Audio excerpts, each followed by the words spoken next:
beberapa persen penyebab kerusakan lingkungan perkebunan kelapa sawit pada Presiden Joko Widodo membahas kebijakan pemanfaatan tanah di dalam kawasan hutan dalam rapat terbatas di kantor Presiden. Jokowi mengingatkan kebijakan pemanfaatan tanah di kawasan hutan sangat penting dalam rangka memberikan perlindungan hukum, terutama kepada rakyat yang memanfaatkan bidang tanah yang ada di kawasan hutan. Pemerintah ingin rakyat mendapat manfaat dari pengelolaan tanah di dalam kawasan hutan lewat program konsesi lahan bagi masyarakat.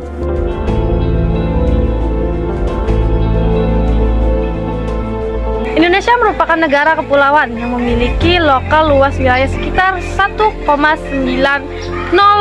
juta kilometer persegi. Lokasinya yang strategis menjadikan Indonesia menjadi salah satu negara favorit para wisata asing, mulai dari keindahan alam, budaya yang beragam, hingga hasil pertanian yang sering menjadi incaran warga negara asing. Seperti di Provinsi Kalimantan Timur, Samarinda, banyaknya kegiatan usaha pada berbagai kawasan di kabupaten atau kota, bahkan mengarah pada pelantaran lahan. Banyaknya lahan kritis yang apabila dibiarkan akan menjadi sumber bencana bagi daerah yang merugikan masyarakat. Dan Kalimantan Timur melalui program atau kegiatan pembangunan perkebunan berkelanjutan berencana membangunkan perkebunan kelapa sawit pada lahan-lahan kritis dan terlantar. Rencana optimalisasi lahan-lahan kritis di Kalimantan Timur didasari keinginan mengembangkan perkebunan berkelanjutan dan ramah lingkungan dengan tidak menebang pohon untuk membuka lahan baru, kata Kepala Dinas Perkebunan Kalimantan Timur, Etnawati, didampingi Kepala Bidang Pengembangan Bambang Fajrul Falah. Program ini menurut Etna dilaksanakan sebagai antisipasi kerusakan lingkungan, misalnya membuka lahan baru tetapi tidak lagi pada areal hutan produktif, melainkan memanfaatkan lahan-lahan yang memang sudah kritis dan terlantar. Sebab tak dipungkiri beberapa persen penyebab kerusakan lingkungan memang diakibatkan pengembangan usaha sektor perkebunan kelapa sawit akibat penimbulan lahan, apalagi harus membuka lahan dengan membakar kawasan hutan. Pada dasarnya pembangunan atau pengembangan perkebunan kelapa sawit harus berkelanjutan dan ramah lingkungan, sehingga kegiatan perkebunan tidak semakin menambah kerusakan lingkungan, sebaiknya mengurangi lahan-lahan kritis dan terlantar. Selain itu, Dinas Perkebunan akan mengembangkan perkebunan kelapa sawit pada lahan di sisi kanan dan kiri sepanjang Jalan Samarinda Bontang.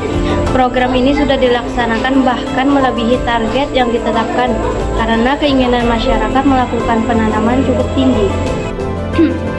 Sesuai dengan rencana strategis SKPD, dikembangkannya program perkebunan kelapa sawit di tepi Jalan Samarinda sampai Bontang.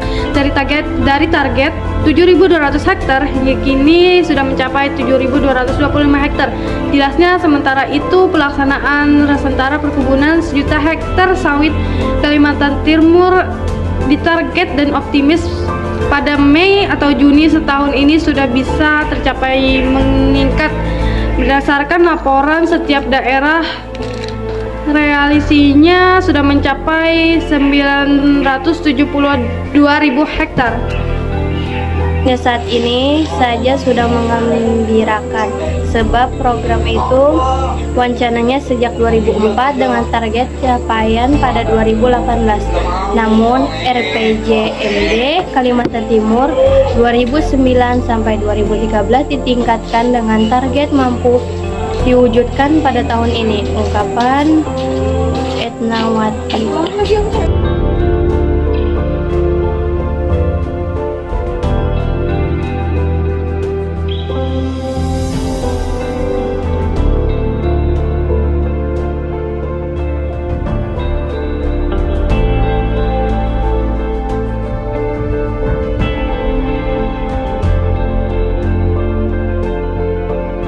Assalamualaikum warahmatullahi wabarakatuh.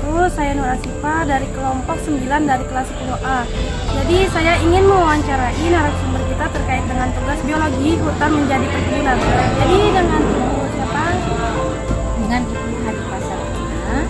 Ibu, kabarnya bagaimana? Alhamdulillah baik, Ya, sehat. Ibu, jadi kita ingin mewawancarai tentang biologi hutan menjadi perkebunan. Jadi bagaimana pendapat Ibu Diva tentang pengalihan alih fungsi hutan menjadi perkebunan terkait dengan ekosistem? Baiklah, terima kasih atas pertanyaannya. Ibu akan mencoba menjawab pertanyaan dari Asifa dan teman-teman berkenaan dengan perubahan alih fungsi hutan ya dari ekosistem alami menjadi perkebunan. Tentunya memiliki dampak positif dan negatif. Ya. Seperti yang kita ketahui bahwa wilayah Kalimantan itu adalah salah satu wilayah yang memiliki ekosistem hutan hujan tropis.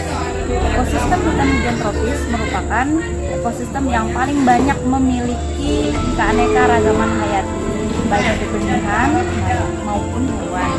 Nah, mari kita lihat dampak positifnya. Dampak positif dari perubahan alih fungsi hutan ya menjadi perkebunan itu kita bisa melihat dari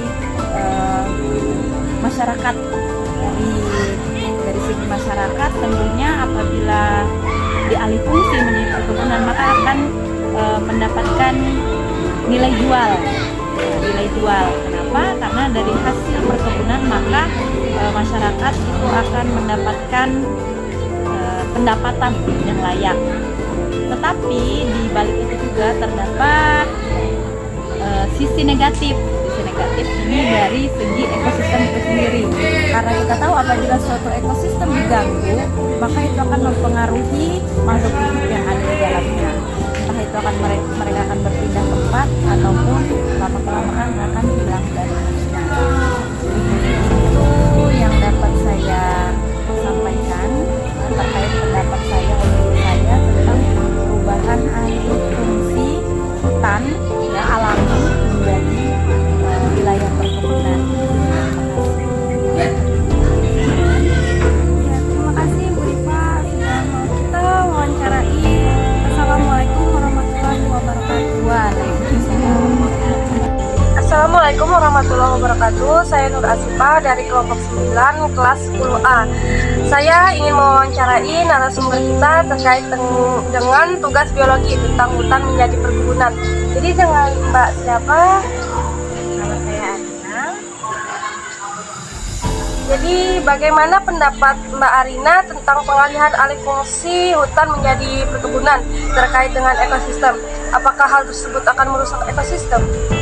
Alih fungsi hutan menjadi perkebunan tentu saja akan merusak ekosistem karena akar pada tanaman pepohonan yang ada di hutan ketika ditebang itu tidak ada lagi penyerapan air sehingga bisa menimbulkan banjir, tanah longsor serta hewan-hewan yang berada di hutan akan kehilangan habitatnya.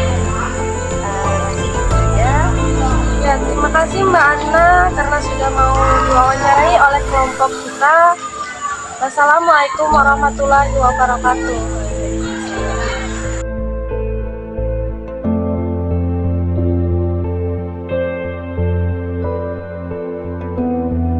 Jadi kesimpulan dari kita adalah jika ingin buka lahan perkebunan jangan berlebihan, bukalah dengan jumlah secukupnya, jangan sampai merusak ekosistem. Terima kasih. Wassalamualaikum warahmatullahi wabarakatuh.